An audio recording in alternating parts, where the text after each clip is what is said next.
हर रात जब आप अपने बिस्तर पर लेटते हैं और अपनी आंखें बंद करते हैं तो एक पल ऐसा आता है जब आप इस दुनिया से गायब हो जाते हैं। आपका शरीर वहीं होता है, सांस चल रही होती है, दिल धड़क रहा होता है, लेकिन आप यानी आपकी चेतना वहां नहीं होती। कभी आपने सोचा है कि उस समय आप कहां होते हैं? क्या नींद केवल शरीर की थकान मिटाने का एक तरीका है, या यह आत्मा की एक ऐसी गुप्त यात्रा है जिसके बारे में विज्ञान भी पूरी तरह नहीं जानता?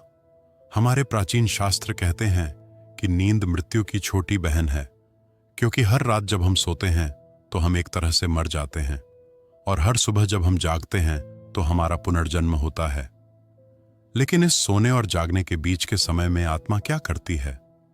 क्या वह शरीर के पिंजरे में ही कैद रहती है, या वह उन लोकों की यात्रा पर निकल जाती है जो हमारी जागृत अवस्था से बहुत दूर हैं? आज हम उसी रहस्य से पर्दा उठाएंगे जो आपकी हर रात की नींद में छिपा है। गरुड़ पुराण और मांडुक्य उपनिषद में इस अवस्था का बहुत गहरा वर्णन मिलता है। शास्त्रों के अनुसार मनुष्य की चेतना की 3 अवस्थाएं होती हैं: जागृत, स्वप्न और सुषुप्ति। जागृत वह अवस्था है जिसमें अभी आप हैं, मेरी आवाज सुन रहे हैं और संसार को देख रहे हैं। इसमें आत्मा शरीर और इंद्रियों के माध्यम से काम करती है। दूसरी अवस्था है स्वप्न, जब शरीर सो जाता है लेकिन मन जागता रहता है। इसमें हम सपने देखते हैं। लेकिन सबसे रहस्यमयी अवस्था है तीसरी, जिसे सुषुप्ति कहा जाता है। यह वह अवस्था है जिसे हम गहरी नींद कहते हैं, जहां न कोई सपना होता है न कोई विचार, बस एक गहरा सन्नाटा और अंधकार होता है। विज्ञान कहता है कि यह वह समय है जब दिमाग पूरी तरह शांत होता है, लेकिन अध्यात्म कहता है कि यही वह समय है जब आत्मा अपने शरीर के बंधनों को ढीला कर देती है और सूक्ष्म लोकों की यात्रा पर निकल जाती है। क्या आपके साथ कभी ऐसा हुआ है कि आप गहरी नींद में हों और अचानक आपको एक जोरदार झटका लगे, जैसे आप किसी ऊंचाई से गिर रहे हों और आपकी आंखें खुल जाएं, आपका दिल जोर जोर से धड़क रहा हो और आप घबरा जाएं? विज्ञान इसे हिप्निक जर्क कहता है और इसे मांसपेशियों का खिंचाव मानता है, लेकिन आत्म रहस्य की दृष्टि से यह कुछ और है। यह वह क्षण होता है जब आपकी आत्मा शरीर से बाहर निकलकर यात्रा कर रही होती है और अचानक किसी बाहरी आवाज या गड़बड़ी के कारण उसे बहुत तेजी से शरीर में वापस लौटना पड़ता है। आत्मा और शरीर का यह मिलाप इतना तेज होता है कि शरीर को एक झटका लगता है। यह इस बात का सबसे बड़ा सबूत है कि नींद में आत्मा शरीर से थोड़ा अलग हो जाती है। वेद कहते हैं कि आत्मा कभी नहीं सोती, सोना केवल शरीर और मन का स्वभाव है।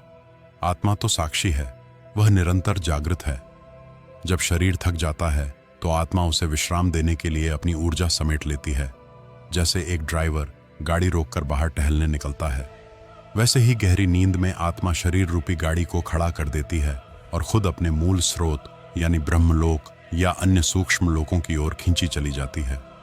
यही कारण है कि जब हम बहुत गहरी नींद से जागते हैं तो हमें एक अजीब सी शांति और ताजगी महसूस होती है।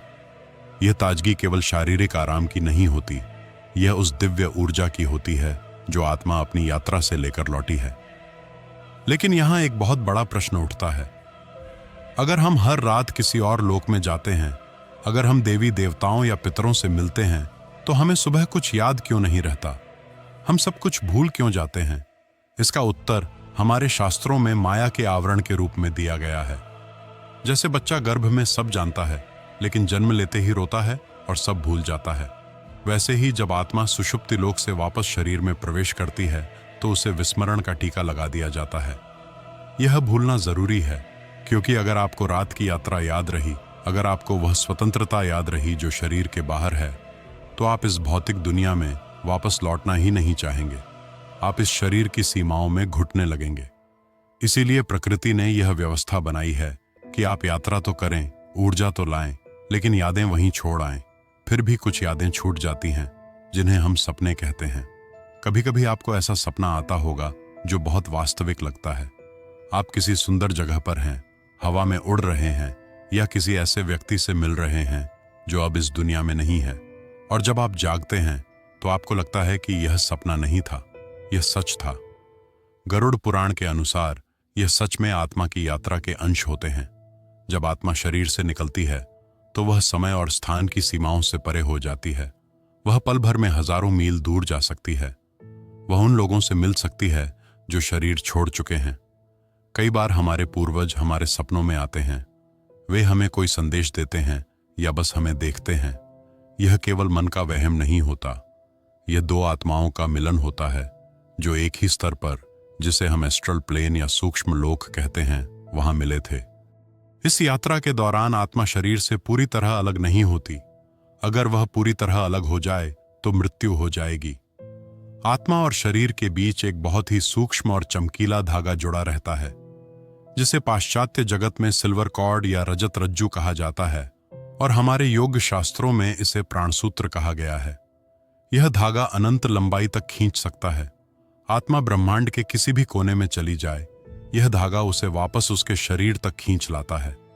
जब हम सुबह जागते हैं तो यह वही धागा है जो आत्मा को वापस शरीर के ढांचे में फिट करता है। मृत्यु के समय यही धागा टूटता है, लेकिन नींद में यह बना रहता है। अब जरा एक गहरे रहस्य की ओर चलते हैं। हमारे ऋषियों ने कहा है कि नींद में हम केवल इधर उधर नहीं भटकते, बल्कि हम अपने कर्मों के हिसाब से अलग अलग लोकों में जाते हैं। एक सात्विक व्यक्ति जो दिन भर अच्छे कर्म करता है, पूजा पाठ करता है और जिसका मन शांत है, उसकी आत्मा नींद में उच्च लोकों की ओर जाती है। वहां उसे दिव्य ऊर्जा मिलती है, ज्ञान मिलता है। इसलिए ऐसे लोग कम सोने पर भी तरोताजा रहते हैं। वहीं जो व्यक्ति दिन भर क्रोध, लोभ या हिंसा में रहता है, जिसकी वृत्ति तामसिक है, उसकी आत्मा नींद में निचले लोकों या अंधकारमय स्थानों की ओर आकर्षित होती है। इसलिए ऐसे लोग 8 से 10 घंटे सोने के बाद भी थके हुए उठते हैं। उनका मन भारी रहता है, क्योंकि उनकी आत्मा नींद में विश्राम नहीं कर रही थी, बल्कि वह अपनी ही नकारात्मक ऊर्जा के लोकों में संघर्ष कर रही थी। इससे यह सिद्ध होता है कि आपकी नींद की गुणवत्ता आपके बिस्तर पर नहीं, बल्कि आपके कर्मों पर निर्भर करती है। आपने महसूस किया होगा कि जिस दिन आप बहुत खुश होते हैं या कोई अच्छा काम करते हैं, उस दिन नींद बहुत गहरी आती है, और जिस दिन आप किसी से झगड़ा करते हैं या किसी को दुख पहुंचाते हैं, उस दिन रात भर बेचैनी रहती है। वह बेचैनी शरीर की नहीं होती, वह आत्मा की होती है, क्योंकि नकारात्मक कर्म आत्मा के पैरों में बेड़ियां डाल देते हैं और उसे ऊपर के लोकों में जाने से रोकते हैं। आत्मा उड़ना चाहती है, लेकिन कर्मों का बोझ उसे शरीर के आसपास ही बांधे रखता है। इसी संघर्ष को हम बुरे सपने या अनिद्रा कहते हैं। नींद में आत्मा की इस यात्रा का एक और पहलू है, जिसे समझना हर साधक के लिए जरूरी है। वह है भविष्य के संकेत। क्या आपके साथ कभी ऐसा हुआ है कि आपने सपने में कोई घटना देखी हो और कुछ दिनों बाद वह सच हो गई हो? इसे हम पूर्वाभास कहते हैं। यह कैसे संभव है? अगर सपना केवल दिमाग की उपज है, तो वह भविष्य कैसे जान सकता है? इसका उत्तर यह है कि जब आत्मा शरीर की सीमाओं से बाहर निकलती है, तो वह समय काल से भी ऊपर उठ जाती है। वहां भूत, भविष्य और वर्तमान एक साथ दिखाई देते हैं। उस अवस्था में आत्मा आने वाली किसी घटना की झलक देख लेती है, और जब वह वापस शरीर में आती है, तो वह स्मृति एक सपने के रूप में हमारे चेतन मन में रह जाती है। यह ईश्वर का तरीका है हमें सावधान करने का या तैयार करने का।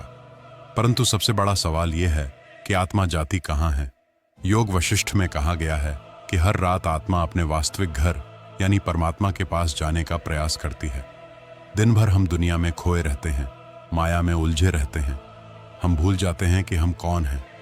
लेकिन रात में जब इंद्रियां शांत हो जाती हैं, जब दुनिया का शोर थम जाता है, तब आत्मा को अपने घर की याद आती है।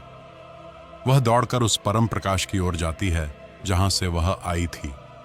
सुषुप्ति अवस्था में यानी गहरी नींद में हम ईश्वर के सबसे करीब होते हैं।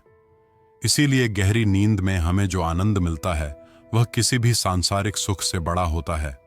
वह आनंद भोजन का नहीं है, वह आनंद पैसे का नहीं है। वह आनंद है अपने स्रोत से मिलने का, आत्मा का परमात्मा से मिलन का। भले ही वह कुछ पलों के लिए हो, लेकिन वही मिलन हमें अगले दिन जीने की शक्ति देता है। अगर इंसान को सोने न दिया जाए तो वह पागल हो सकता है, क्योंकि उसकी बैटरी डिस्चार्ज हो जाएगी। उसे वह कॉस्मिक एनर्जी या ब्रह्मांडीय ऊर्जा नहीं मिलेगी जो केवल नींद में उस लोक से मिलती है। अब आप सोचिए, अगर नींद इतनी सुंदर है, अगर इसमें हम ईश्वर के पास जाते हैं, तो हम मृत्यु से इतना डरते क्यों हैं? जबकि शास्त्र कहते हैं कि मृत्यु भी एक लंबी नींद ही है और नींद एक छोटी मृत्यु। हमारे संतों ने इसे बहुत सुंदर शब्दों में समझाया है। वे कहते हैं कि रोज रात को हम अपनी छोटी मैं यानी अहंकार को छोड़कर उस बड़ी मैं यानी परमात्मा में विलीन होते हैं। यही कारण है कि नींद में कोई अमीर नहीं होता, कोई गरीब नहीं होता, कोई राजा नहीं होता, कोई रंक नहीं होता। वहां सब एक समान होते हैं, क्योंकि वहां केवल शुद्ध चेतना होती है। यह इस बात का प्रमाण है कि हमारे असली स्वरूप में कोई भेद नहीं है। यह भेद केवल जागने पर शुरू होता है, जब हम दोबारा अपने शरीर और अपने नाम के साथ जुड़ जाते हैं। लेकिन इस यात्रा में एक खतरा भी होता है। ऐसा कई बार लोगों के मन में सवाल आता है, क्या हो अगर आत्मा शरीर से बाहर गई और वापस लौटना भूल गई? या क्या हो अगर उस खाली शरीर पर किसी और बुरी आत्मा ने कब्जा कर लिया? यह डर स्वाभाविक है, लेकिन प्रकृति का नियम बहुत सख्त है। गरुड़ पुराण के अनुसार जिस शरीर को जिस आत्मा के लिए बनाया गया है, उस पर केवल उसी आत्मा का अधिकार होता है। जब तक उस शरीर की आयु शेष है, तब तक कोई दूसरी आत्मा उसमें प्रवेश नहीं कर सकती। वह प्राण सूत्र या वह चांदी की डोरी जिसका हमने जिक्र किया था, वह एक सुरक्षा कवच की तरह काम करती है। वह आत्मा को भटकने नहीं देती, चाहे आत्मा कितने भी दूर लोक में चली जाए। जैसे ही शरीर को खतरे का आभास होता है या जैसे ही सुबह होती है, आत्मा को 1 सेकंड के 1000वें हिस्से में वापस खींच लिया जाता है। फिर भी हमारे बुजुर्ग हमेशा कहते आए हैं कि सोते समय दिशा का ध्यान रखना चाहिए। दक्षिण दिशा की तरफ पैर करके नहीं सोना चाहिए या सूर्यास्त के समय नहीं सोना चाहिए। इसके पीछे भी यही आत्मिक विज्ञान काम करता है। संध्या काल वह समय होता है जब दिन और रात मिलते हैं। इस समय वायुमंडल में बहुत सारी अतृप्त आत्माएं और नकारात्मक शक्तियां सक्रिय होती हैं। यदि आप इस समय सोते हैं तो आपकी आत्मा शरीर से बाहर निकलकर इन नकारात्मक शक्तियों के संपर्क में आ सकती है। इससे बुरे सपने आते हैं, मन अशांत होता है और कई बार शरीर में भारीपन महसूस होता है, जिसे हम स्लीप पैरालिसिस कहते हैं। विज्ञान इसे दिमाग की अवस्था मानता है, लेकिन आध्यात्मिक रूप से यह वह स्थिति है जब आत्मा शरीर में लौटने की कोशिश कर रही होती है, लेकिन कोई नकारात्मक ऊर्जा उसे रोक रही होती है या दबा रही होती है। नींद सिर्फ शरीर का विश्राम नहीं है, यह आत्मा की यात्रा है। जब हम जागते हैं, हमारे और पितरों के बीच भौतिक दीवार होती है, लेकिन नींद में यह दीवार गिर जाती है। आत्मा सूक्ष्म शरीर में उसी आवृत्ति पर पहुंचती है जहां पितरों की आत्माएं होती हैं। इसलिए सपनों में उनसे मिलन संभव होता है। अगर सपने में आपके पितर शांत हों, तेज से भरे हों और जागने के बाद डर नहीं बल्कि शांति महसूस हो, तो समझिए वे सच में आशीर्वाद देने आए थे। लेकिन अगर वे दुखी दिखें, रोते हों, कुछ मांगते हों, तो यह संकेत है कि उनकी आत्मा अशांत है और मदद चाहती है। योग निद्रा का विज्ञान कहता है, साधारण मनुष्य बेहोशी में सोता है, योगी चेतना में सोता है। इसीलिए नींद को साधना कहा गया है। सोने से पहले के 10 मिनट आपकी पूरी रात तय करते हैं। अगर आप डर, तनाव और मोबाइल लेकर सोते हैं तो आत्मा नकारात्मक लोकों में भटकती है। लेकिन अगर आप शांति, ध्यान और संकल्प के साथ सोते हैं तो आत्मा उच्च लोकों की यात्रा करती है और वहां से ज्ञान लेकर लौटती है। इसीलिए कई बार समस्या का हल सुबह अचानक मिल जाता है, क्योंकि आत्मा रात में ज्ञान लोक से उत्तर लेकर आती है। माँ की आत्मा बच्चे की रक्षा करती है, प्रेमियों की आत्माएं नींद में मिलती है और मृत्यु के पास पहुंचे लोग अपने मृत परिजनों को सपनों में देखने लगते हैं। यह डर नहीं, आत्मा का स्वागत है। गरुड़ पुराण कहता है, नींद मृत्यु की रिहर्सल है। इसलिए जो नींद को समझ लेता है वह मृत्यु से डरता नहीं। अब 3 नियम याद रखिए। पहला, शुद्धि, सोने से पहले हाथ पैर धोए। दूसरा, दिशा, उत्तर की ओर सिर करके न सोए, पूर्व या दक्षिण दिशा श्रेष्ठ है। तीसरा, क्षमा, सोने से पहले सबको माफ करें, सबसे माफी मांगें और मन खाली करें। और मन में कहिए, हे परमात्मा, आज का दिन आपको सौंपता हूं। अब मैं शांति से अपनी आत्मिक यात्रा पर जा रहा हूं। याद रखिए, नींद समय की बर्बादी नहीं, आत्मा का चार्जिंग स्टेशन है। जो अपनी नींद सुधार लेता है उसका जीवन अपने आप बदल जाता है। आज सोते समय डरिए मत, मुस्कुराइए, क्योंकि आप अपने असली घर की यात्रा पर जा रहे हैं। अगर यह वीडियो आपको छू गई हो, कमेंट में लिखिए, मैं शांत हूं। और चैनल को सब्सक्राइब करें। आपका बहुत बहुत धन्यवाद।